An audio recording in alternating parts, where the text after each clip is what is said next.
But who are we? We have no names, no family. Every one of us is poor and powerless. And yet together, we can overthrow an empire. Game of Thrones has given us some of the greatest power plays ever put on screen. But if there's one scene I keep coming back to, it's a quiet conversation from Season 6. Not the Battle of the Bastards or the explosion of the Sept. No dragons, no battles, no shocking deaths. Just Jaime Lannister standing over his dead daughter's body. And a barefoot old priest who walks in and absolutely dismantles him without lifting a single weapon. In many ways, this scene is an absolute masterpiece. Not only for its character development, but also for what it reveals about a kind of power that no sword can touch. And what's even more fascinating? This entire sequence wasn't written by George Martin. It was created by David Benioff and D.B. Weiss, who took the High Sparrow in a completely different direction from the books, and turned him into one of the most terrifying political operators in the entire series. But what if I told you that the real brilliance of this scene isn't just the High Sparrow outplaying Jaime? What if I told you that if you look closely, you'll realize Jaime was already finished the second that old man stepped into the room, and the scene is actually showing us something much darker about what happens when a man who spent his entire life winning with a sword meets someone who's made swords completely meaningless. I mean, sure, I'll talk about all those things that make this scene a masterpiece in detail, but first, we need some context. This conversation takes place right after Myrcella's murder at sea. Cersei, desperate and reckless, had given swords back to the Faith Militant to crush the Tyrells, but instead, the Faith turned on her. They stripped her naked and marched her through the streets of King's Landing while the entire city screamed shame. Now Myrcella is dead. The High Sparrow has banned Cersei from her own daughter's funeral, and Jaime, the man who once killed a king to save a city, is standing in the Sept of Baelor, burning with rage, with no one left to fight but an unarmed old man. He tells young King Tommen to go comfort his mother. Go and see your mother, Tommen. The boy leaves. The doors close, and suddenly it's just Jaime, his daughter's corpse, and the High Sparrow. Game on. Now the first thing you need to understand about this scene is the room itself. The Great Sept of Baelor. Massive statues of the Seven staring down from every angle. Light pouring in from above in a way that makes every person inside feel small and insignificant. This place wasn't built for power. It was built for humility. And that matters more than you might think. Because in walks Jaime Lannister, full Kingsguard armor, shining gold from head to toe. In any other room in Westeros, that armor commands respect. But in here, if you look closely, it actually works against him. It makes him look like the enemy. Meanwhile, the High Sparrow is wearing a gray robe and bare feet. No weapons, no crown, no title. And he walks straight at the most dangerous swordsman in Westeros without even blinking. And this is where the scene starts operating on two levels. Because on the surface, Jaime does what Jaime always does. He goes on the attack. He lists his greatest crimes right to the old man's face, almost like a threat. He killed a king. He murdered his own cousin.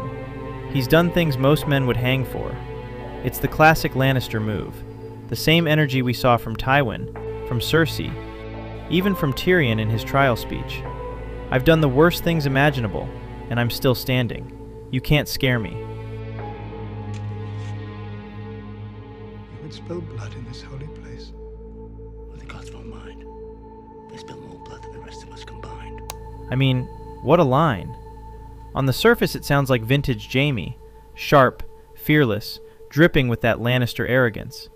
But here's what most people miss. Every single threat Jaime makes in this scene actually proves the Sparrow's point. He's literally feeding the enemy his own ammunition. Because the High Sparrow doesn't flinch. He doesn't argue. He doesn't even raise his voice. And the more Jaime pushes, the calmer he gets.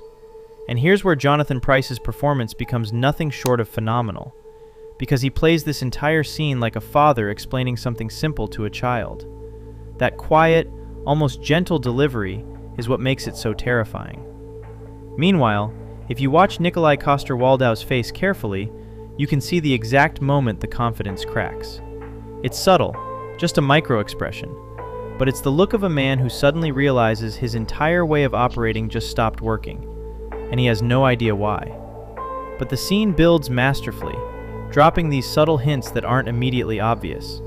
And it reaches its peak the moment Jaime reaches for his sword. Just the reach, not even a full draw. Suddenly, the Faith Militant melt out of the shadows. They're already standing in a perfect circle around him. The Sparrow doesn't step back. He steps closer. I've fought against worse odds.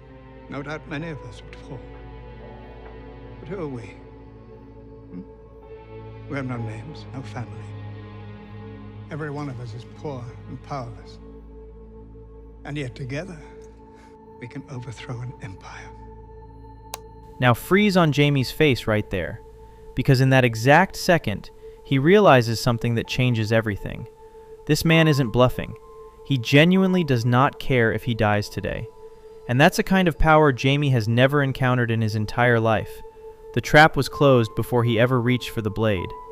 Now here's the part that really gets me, and I think most people completely miss this. If Jaime had actually swung that sword, if he'd killed the High Sparrow right there, he still loses. Think about it.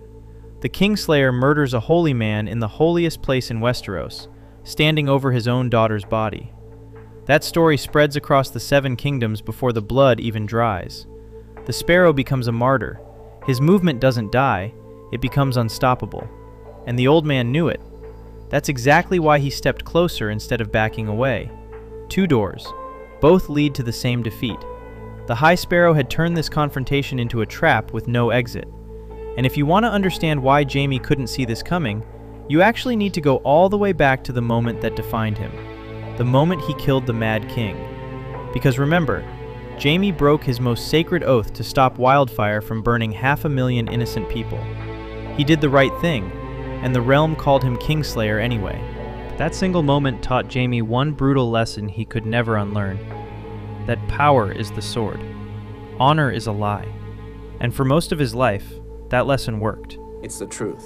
But the High Sparrow plays a completely different game. He doesn't need a sword. He doesn't need an army. He needs people who have already accepted death.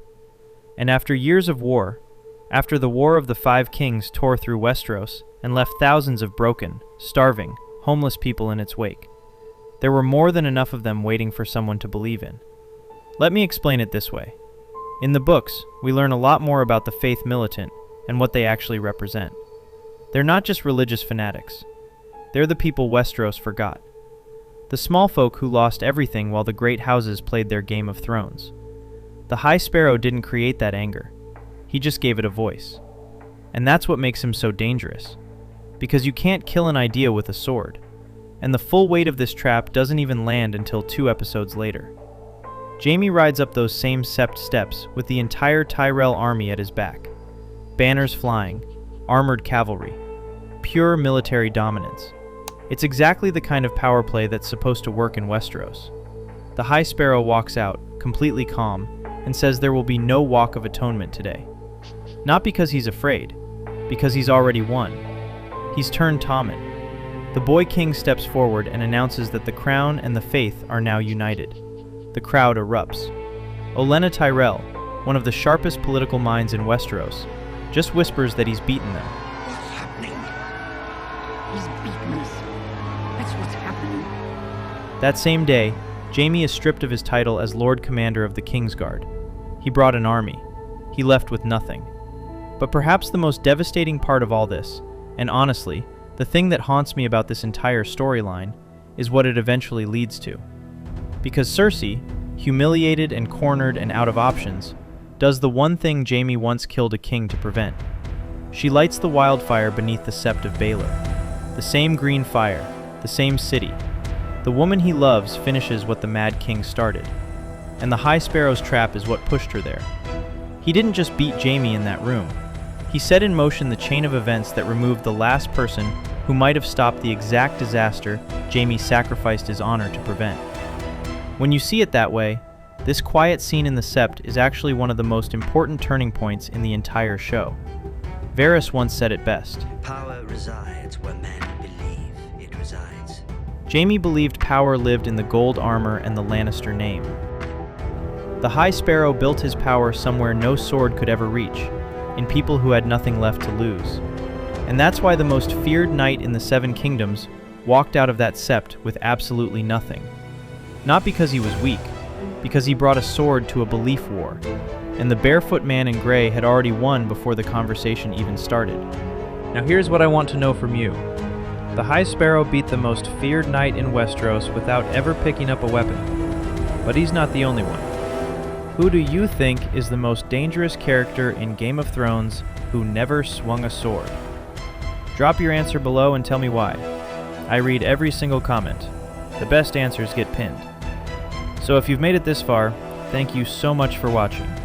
If you enjoyed this video, give it a like and hit that subscribe button. Your support genuinely helps this channel grow more than you'd think. Until then, stay Colt.